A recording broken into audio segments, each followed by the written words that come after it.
V prejšnjih e-mailih smo raziskovali brneč jezik golob, brneč jezik raspberry, danes pa bomo raziskovali brneč jezik nosna votlina. Kaj da narediš tak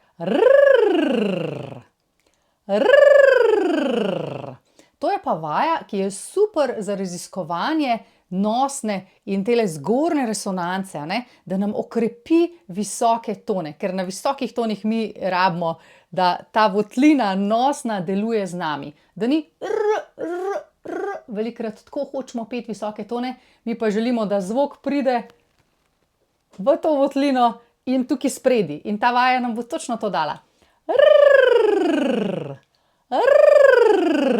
Super je to vajo delati od zgor navzdol. Tako da lahko si tudi z roko pomagaš. Če ti ne gre, je fajn najprej malo zmasirati jezik, potem pa pripraviti svoj inštrument na pravi način, okej? Če narediš takole, ne gre, okej? Se pravi, vdih je tisti, ki bo tvoj inštrument pripravil na pravi način, ali pa na napačen način. In ne bo šlo. Okej, kaj želiva pripraviti? Želiva pripraviti, da je čeljust sproščena in da odpreva, kot da dvigneva mehko nebo zadaj. Malo zazehaš navzgor. Da odpreš te votline tukaj zgori. In potem ta zvok, ta brneč jezik postaviš spredaj. Se pravi, vdih gor.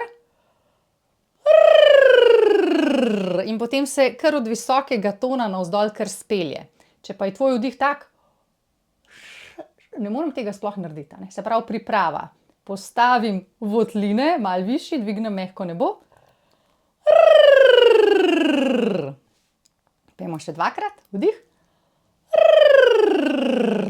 In še zadnjič, vdih.